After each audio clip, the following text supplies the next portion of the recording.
শুরু করিতেছি মহান আল্লাহর নামে, যিনি পরম করুণাময় এবং অত্যন্ত দয়ালু। আমি এই জায়গায় দাঁড়াইয়া ঠিক 4 মাস আগে যখন নির্বাচনে জিতছিলাম,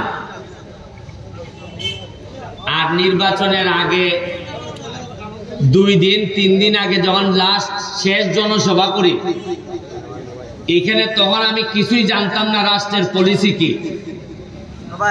তখন আমি আমার স্বপ্নের কথা আপনাদের সামনে বলছিলাম। স্বপ্ন ছিল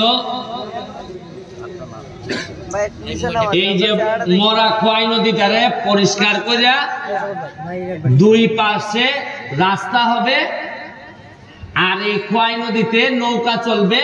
আমাদের ছেলে মেয়েরা বিকালবেলা মেহমানরা আসলে আমরা বেড়াইতে নিয়ে যাব ওই চা বাগানে, আর নাইলে এই নদীতে নৌকা এবং স্পিড বোট চলবে। আমাদের কাছে আছে প্রায় 3 কিলোমিটার নদী। 3 কিলোমিটার নদী এইরকম সারা সিলেট বিভাগে জানা আছে কিনা আমার জানা নাই, কিন্তু আমরা ভাগ্যবান, আমাদের চুনারঘাটে আছে।